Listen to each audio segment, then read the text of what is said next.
एक महत्वपूर्ण जो मीटिंग हो सकती है वो है भारत और ईरान की हो गई, और दूसरा यहाँ पर मिस्र सऊदी अरब, जी हाँ, मिस्र और सऊदी अरब के जो विदेश मंत्री हैं, पहली बार ऐसा मौका होगा जो आमने सामने ईरान के विदेश मंत्री के साथ बैठ के बातचीत कर सकते हैं, ऐसा माना जा रहा है। क्योंकि मिस्र और सऊदी अरबिया दो ऐसे देश हैं जो पर्दे के पीछे से लगातार कोशिश कर रहे हैं पाकिस्तान के ज़रिए संदेश भेज के कि ईरान जो अमेरिका की ओर से समझौता या फिर डील दी गई है उसको मान लें, और लगातार पहले से भी कोशिश हो रही थी। क्योंकि जो अरब लीग है उसमें मिस्र भी शामिल है, सऊदी अरबिया भी शामिल है, और लगातार इनकी कोशिश होती है कि जो इस्लामिक देशों का जो संगठन है वो ईरान को इस बात के लिए समझाए कि वो इस वक्त जो हालात बने हैं मिडिल ईस्ट में उसको तनाव को कम करें और जो समझौता है उसके लिए तैयार हो जाए।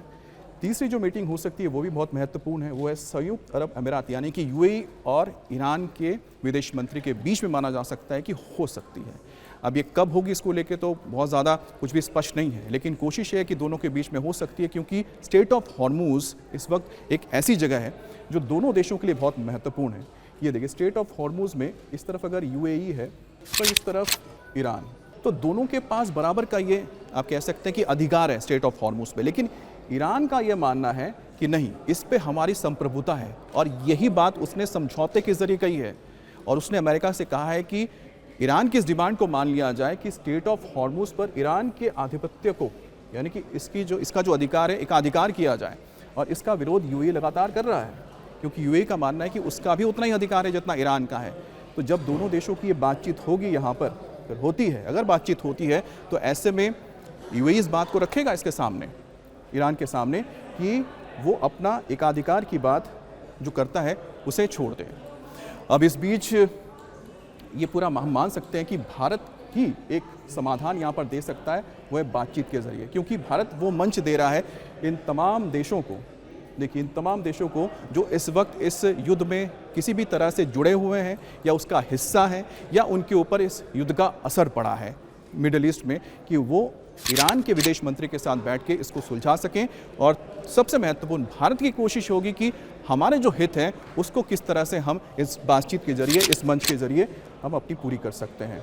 अब कोशिश एक तरफ जहां भारत में हो रही है, एक कोशिश हो रही है चीन में। जी हाँ, एक कोशिश चीन में हो रही है, क्योंकि डोनाल्ड ट्रंप इस वक्त चीन के दौरे पर गए हैं। और आपने तस्वीरों में देखा होगा कि बहुत ज़बरदस्त स्वागत किया गया, लेकिन स्वागत तो हुआ, लेकिन एयरपोर्ट पे आपने क्या शी जिनपिंग को देखा था? नहीं देखा था। शी जिनपिंग वहाँ पर मौजूद नहीं थे, लेकिन उन्हें रेड कारपेट वेलकम दिया गया था।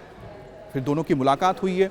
दोनों की मुलाकात के दौरान सुबह सुबह मुलाकात हुई, उसके बाद करीब 2 घंटे तक बातचीत चली है। दोनों नेताओं की 2 घंटे तक बातचीत चली है, 2 घंटे बातचीत की है। अब बातचीत में क्या वो अहम मुद्दे रहे हैं जिसको लेकर चर्चा की गई है, वो भी आपको हम बता देते हैं कि इस मुद्दे पर बातचीत हुई है। शी जिनपिंग ने डोनाल्ड ट्रंप से कहा है कि उनके देशों को विरोधी नहीं बल्कि साझेदार होना चाहिए, विरोधी नहीं बल्कि साझेदार होना चाहिए, यानी कि हम एक दूसरे के दुश्मन ना बने, एक दूसरे के पार्टनर होकर काम करें। तो एक पॉजिटिव सिग्नल है, क्योंकि चीन को पता है कि बिना अमेरिका के इस वक्त वो अपनी अर्थव्यवस्था को नहीं पटरी पर ला सकता है।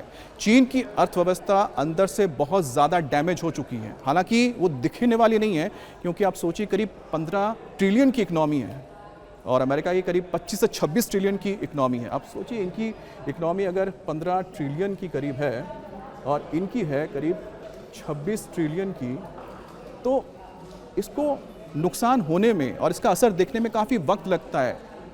अमेरिका का भी देखने में बहुत वक्त लगेगा, लेकिन इस वक्त सबसे ज़्यादा नुकसान चीन का ही हो रहा है, क्योंकि जो तेल के वजह से जो संकट पैदा हुआ है चीन के ऊपर, क्योंकि ईरान से करीब करीब 60% जो तेल आता है ईरान का, वो 60% चीन को ही जाता है, और वो पूरी तरह से अब उस पर बाधित है स्ट्रेट ऑफ हॉर्मूज में। क्योंकि एक तरफ से जो अगर ईरान इजाज़त दे भी दे जाने के लिए, तो अमेरिका ने ब्लॉकेट करके रखा हुआ है इस स्ट्रेट ऑफ हॉर्मूज में।